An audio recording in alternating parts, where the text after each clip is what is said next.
नमस्कार. डॉक्टर आंबेडकरांच्या सहवासात या डॉक्टर सविता भीमराव आंबेडकर लिखित पुस्तक वाचनाच्या 13व्या भागात आपण सर्वांचे मनःपूर्वक स्वागत. मागील भागात आपण पाहिल्या आमच्या विवाहसंबंधीच्या घडामोडी.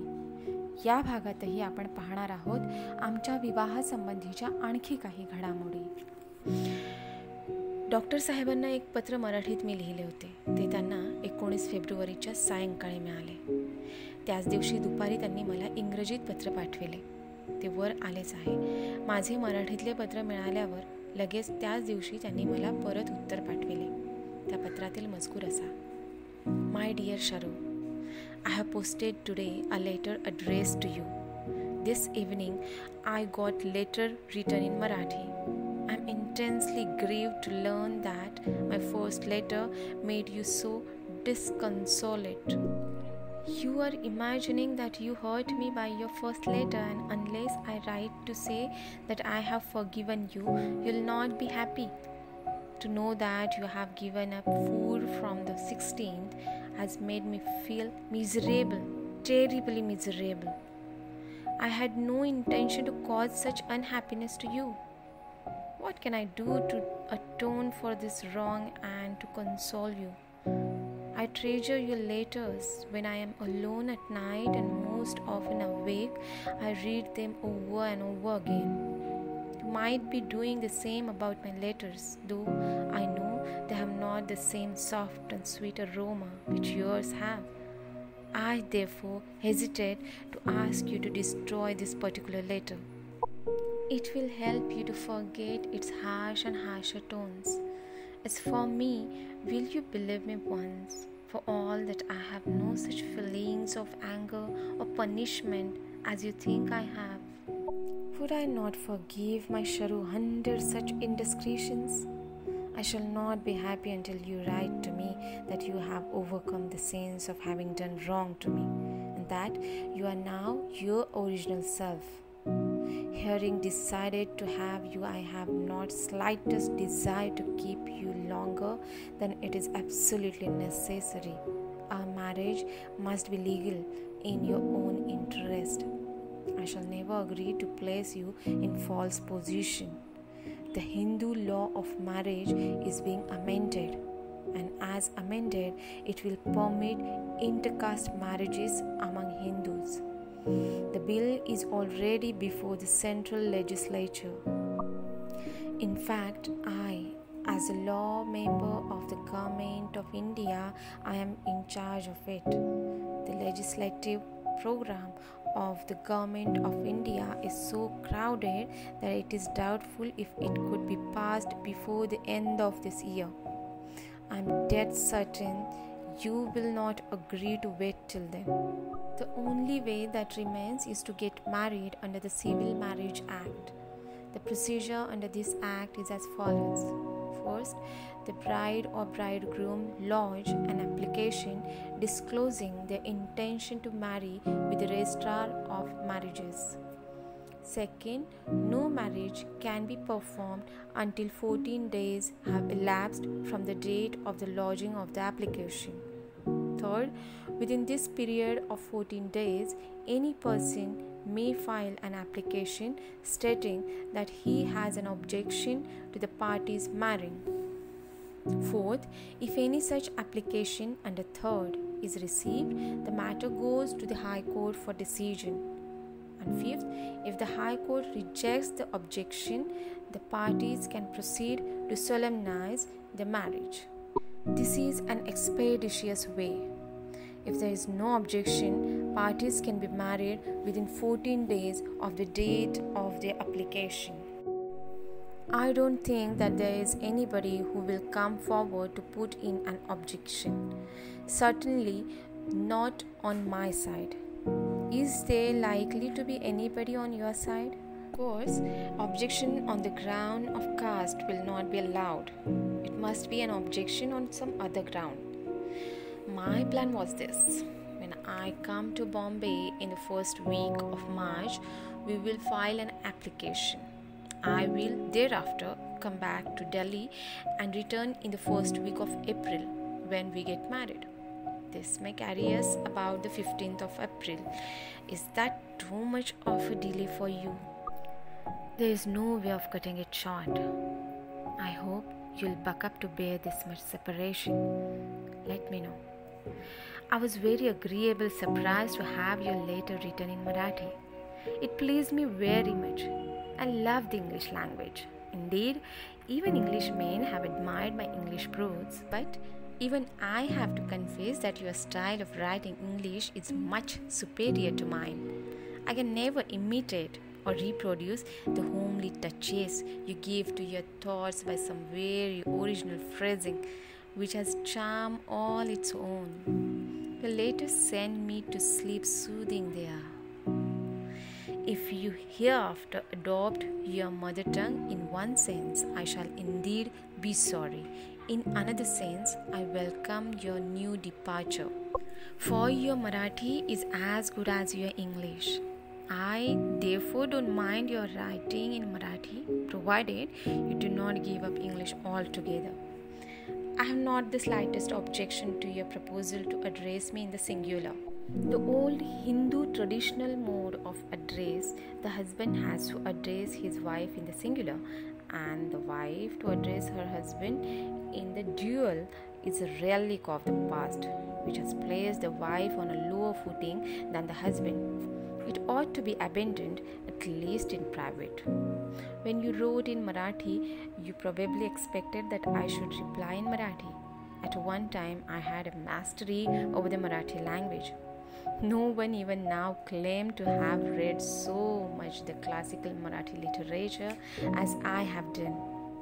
I was the editor of a weekly paper in Marathi for high 20 years, and my writing, if they were collected together, would fill in at least 3 fat volumes. But for last 7 to 8 years, I have lost touch with the Marathi language and feel no confidence that I could write in it something which could have the charm, the simplicity and the grace which you seem to be able to produce. I am therefore very hesitant to sit down and reply to you in Marathi. I will, however, venture to do it, but on one condition, that you promise not to laugh of my mistakes. With fondest love, from Raja. You dubbed my last letter as an essay. A very legitimate comment, I must say, but you dare not call this an essay. Can you? मी त्यांना एकेरी नावाने संबोधावे या doctor आंबेडकरांच्या संमतीतून स्त्री समतेची त्यांची कळकळ दिसून येते. स्त्रियांना पुरुषांच्या बरोबरीचा दर्जा मिळावा, समान हक्क मिळावे अशी त्यांची प्रामाणिक धडपड होती. स्त्री स्वातंत्र्याचे ते कट्टर पुरस्कर्ते होते. आमचे लग्न मुंबईत करावे असा त्यांचा सुरुवातीला विचार होता. अर्थात शेवटी ते दिल्लीतच झाले हे सर्वांना माहीतच आहे. माझ्या इंग्रजी तसेच मराठी लेखन शैलीवर ते बेहद्द खुश होते. तसेच मनःपूर्वक माझे कौतुकही ते करीत असत. माझ्या पत्रातील विचारांना एक घरगुती साधा स्पर्श देऊन उपजत मोहकता व अर्थ देण्याची माझी हातोटी त्यांना विशेष आवडत असे. इंग्रजी लिहिण्याची माझी पद्धत त्यांच्या पद्धतीपेक्षा जास्त उच्च प्रतीची असल्याची कबुली त्यांनी या पत्रात दिलेली आहे. त्यांच्या विशाल मनाचा तो मोठेपणाच आहे असे मी मानते. डॉक्टर आंबेडकरांनी एका पत्रात मला लिहिले आहे, तसेच मला ते नेहमी म्हणतही असत, की तुझी बुद्धी आणि माझे श्रम यातून आपण आश्चर्यकारक गोष्टी निर्माण करू शकू. Your intelligence and my labour will produce wonderful things. मी मराठीत पत्र पाठविले. त्याचे उत्तर डॉक्टर साहेबांनी 21 फेब्रुवारीला पाठविले. शरूला तिच्या राजाचे सप्रेम सादर अभिवादन असा पत्राचा मायना लिहून ते पुढे लिहितात. शरूचे मराठी भाषेत लिहिलेले पत्र तिच्या राजाच्या हाती पडल्याला 2-3 दिवस होऊन गेले. त्याला शरूच्या राजाने इंग्रजीतून उत्तर दिलेच आहे. मराठीतून उत्तर द्यावे अशी शरूचीच अपेक्षा असणार. यास्तव शरूचा राजा हे मराठी पत्र लिहित आहे. राजाची शरूच्या राजाच्या पत्रातील काही कठोर शब्दाने विव्हळ झाली. तिने अन्न सोडले, झोप सोडली याबद्दल शरूच्या राजाला अपरिमित खेद होतो. आपल्या आपल्या पत्राचा परिणाम इतका दारुण होईल याची कल्पना शरूच्या राजाला किंचित सुद्धा नव्हती. जाणून बुजून शरूचा राजा आपल्या आवडत्या शरूला दुःखी करील असे तिला वाटते काय? शरूचा राजा इतक्या कठोर हृदयाचा आणि बेगुमानी खासच नाही. आधी कडू मग गोड अशी म्हण मराठीत आहे. तिची आठवण राजाच्या शरूला असणार. केवळ शरू राजाची आणि राजा शरूचा झाल्यानंतर त्यांच्या इहलोकीच्या यात्रेत कशानेही अंतर पडू नये आणि गैरसमज होऊ नयेत एवढ्याच हेतूने शरूच्या राजाने शरू पुढे काही अप्रिय पण विचारावह प्रश्न मांडले. असे करण्यास शरूच्या राजाचा हेतू शुद्ध होता हे ध्यानात घेऊन राजाची शरू आपल्या दुःखाचे शमन करील आणि आपल्या राजास क्षमा करील अशी शरूच्या राजाची अपेक्षा आहे आणि विश्वासही आहे. शरूला आता किंचितही विरह सोसवणार नाही याची पूर्ण जाणीव शरूच्या राजाला आहे. विरहाची मर्यादा छाटून जितकी कमी करता येईल तेवढी कमी करण्याचे आश्वासन मागील पत्री शरूच्या राजाने शरूला दिलेच आहे. विधीपूर्वक बांधल्या गेल्याशिवाय शरूने उंबरठ्यात चढू नये असा शरूच्या राजाचा निर्बंध आहे असा शरूने आपल्या पत्रात टोमणा मारला आहे. शरूचा राजा जगाला भिणारा नाही. आज 25 वर्षे साऱ्या हिंदुस्थान देशाशी तो झगडत आहे. गांधी पुढे कोणाला ब्र काढण्याची सुद्धा छाती नव्हती, पण शरूचा राजा त्यावरही कठोर शब्दाने प्रहार करण्यास भ्यायला नाही आणि या संग्रामात त्याला यशच येत गेले आणि लोकात त्याचा आदरही वाढतच गेला. ही गोष्ट राजाच्या शरूलाही कबूल करावी लागेल. हे यश का प्राप्त झाले आणि हा आदर का वाढला याचा विचार राजाच्या शरूने केलेला दिसत नाही असे खेदाने म्हणावे लागेल. तो जर केला असता तर राजाच्या शरूला हा टोमणा अयुक्त होता असे तिलाच कळले असते. माझ्या यशाची गुरुकिल्ली माझ्या शुद्ध आणि सात्विक वर्तनात आहे. राजाच्या शरूला याचा अनुभव नसल्यामुळे या माझ्या म्हणण्यास होकार देण्यास आज तिला कदाचित जड जाईल, पण अनुभवाने तिला या म्हणण्याची सत्यता पटेल अशी शरूच्या राजाची खात्री आहे. जगाशी जो मी वाद केला त्यात माझी भूमिका न्यायाची, नीतीची होती. मनाला जे रुचेल ते करावे, लोकापवादास भिवू नये असे काही स्वातंत्र्यप्रिय लोक म्हणतात. लोकापवादास भिवू नये हा नियम म्हणून पाळावा असे कोणी म्हणेल तर ते मला मान्य नाही. सत्य, धर्म आणि सदाचार यांच्या संवर्धनाकरिता लोकापवादास भिवू नये हे मला मान्य आहे. विधी झाल्याशिवाय संचार करावा यात सत्य, धर्म आणि सदाचार यांचे पालन आहे असे शरूच्या राजास वाटत नाही आणि म्हणूनच विधी होईपर्यंत थांबावे असा त्याचा आग्रह आहे. ही भूमिका आणि ही विचारसरणी राजाच्या शरूला मान्य होईल याबद्दल त्याला काही शंका नाही. शरू राजाला आपले दैवत आहे असे म्हणते, पण शरू ही राजाची दैवत आहे हेही तितक्याच प्रमाणात खरे आहे याची ग्वाही शरूस देण्याची राजाला आवश्यकता दिसत नाही. शरू राजाची उपासक आणि राजा शरूचा उपासक. शरूला राजाशिवाय दैवत नाही आणि राजाला शरूशिवाय दैवत नाही. दिसायला आणि देहधर्माकरिता 2 देह अलग दिसतात, पण त्यात एकच आत्मा वास करतो याचा दृढ विश्वास जितका राजाच्या शरूला आहे तितकाच शरूच्या राजालाही आहे. शरू आणि तिचा राजा यांचा योग हा पाशवी योग नाही, तो दैवी योग तर आहेच. तो दैवी योग नसता तर कुठे गुजरातीत वावरत असणारी शरू आणि कुठे राजकारणाच्या भोवऱ्यात गटांगळ्या खात असलेला तिचा राजा यांची भेट कशी झाली असती. पण हा योग आत्मैक्य योग आहे असेही म्हटले पाहिजे. एका जीवात्म्याने दुसऱ्या जीवात्म्यास पाहिले, समानशील ओळखले आणि मिठी मारली. ही मिठी कधीतरी सुटेल का?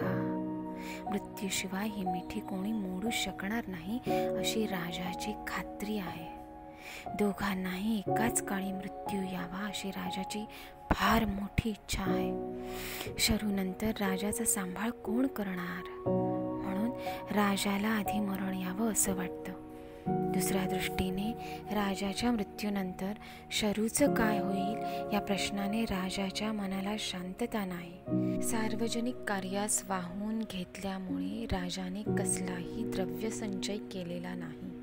पोटापुरता व्यवसाय या पलीकडे शरूच्या राजाला काहीही करता आले नाही. शरूच्या राजाला पेन्शन नाही.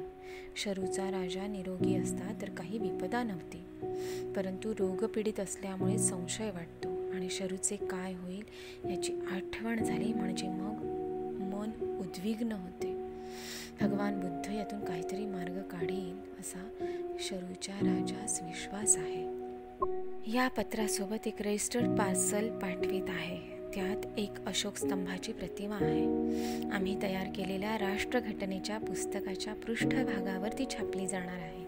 याची निवड मी केली आहे. शरूला आवडेल आणि राजालाही सौंदर्याची आवड आहे असे वाटेल अशी आशा आहे.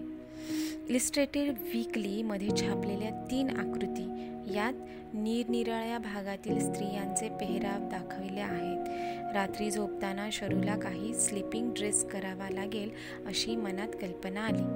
तो कसा असावा हे ठरविण्याकरिता या आकृती उपयोगाच्या होतील असे वाटल्यावरून पाठवित आहे.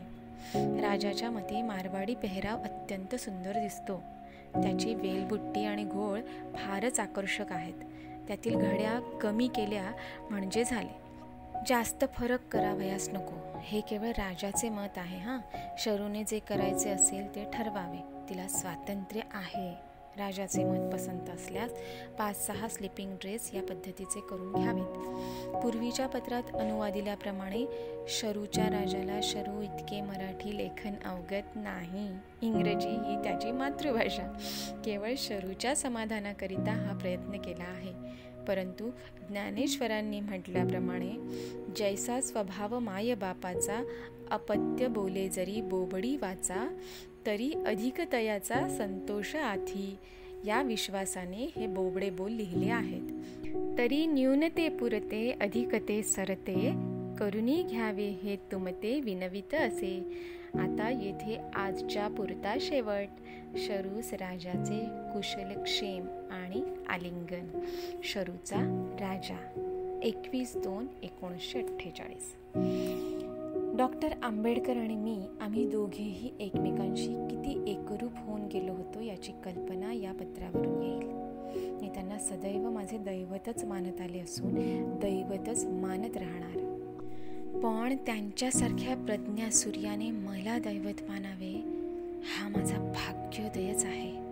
आम्ही एकमेकांचे उपासक होतो याची ग्वाहीही त्यांनी दिली. आम्हा दोघांनाही एकाच वेळी मृत्यू यावा अशी तीव्र इच्छाही त्यांनी व्यक्त केली. त्याचबरोबर जर मला आधी मृत्यू आला तर त्यांचा सांभाळ कोण करणार, किंवा त्यांना आधी मृत्यू आला तर माझे काय होईल या विचाराने त्यांच्या मनाला शांतता नव्हती. कारण ते निरोगी नव्हते तर रोगपीडित होते. त्यांना शंका होतीच आणि दुर्दैवाने 6 डिसेंबर 1956 रोजी ती खरी ठरली. द्रव्य संग्रह नाही, पेन्शन नाही, रोगपीडित आरोग्य यामुळे माझ्या शरूचे माझ्यानंतर काय होईल या विचाराने ते उद्विग्न झाले, चिंताक्रांत झाले होते. आणि त्यांच्या महानिर्वाणानंतर त्यांची चिंता किती रास्त होती हे मी अनुभवले. भारत देशाने स्वीकारलेले राष्ट्रचिन्ह म्हणजे अशोक स्तंभावरील सिंहाच्या प्रतिमा होय. या राष्ट्रचिन्हाची निवड डॉक्टर आंबेडकरांची होती याचा पुरावाही वरील पत्रात आला आहे. घटनेबरोबर राष्ट्रध्वज व राष्ट्रचिन्ह यांची निवड असे राष्ट्रीय कार्य त्यांनी केलं याची जाणीव प्रत्येक भारतीय नागरिकांनी ठेवायला हवी. माझ्या प्रत्येक गोष्टी ते जातीने लक्ष घालीत असत आणि विशेषतः कपड्यांच्या बाबतीत पसंती त्यांचीच असे. आणि म्हणूनच इलिस्ट्रेटेड वीकलीत छापून आलेल्या विविध पेहराव्यांप्रमाणे रात्री झोपण्याच्या वेळीस घालण्यासाठी स्लीपिंग ड्रेस करून घेण्याची इच्छा त्यांनी प्रकट केली. अर्थातच माझ्यावर जबरदस्ती त्यांनी कधीही केली नाही, पण त्यांची इच्छा आणि निवड इतकी योग्य आणि अचूक असायची की ती मनाला पटलीच पाहिजे. आणि म्हणूनच त्यांनी पत्रात लिहिल्याप्रमाणे मारवाडी पेहराव्यातील 5-6 स्लीपिंग ड्रेसेस मी तयार करून घेतले हे सांगायलाच नको. पुढील भागात पाहू. प्रेमवंचित डॉक्टर आंबेडकर. भेटू पुढील भागात.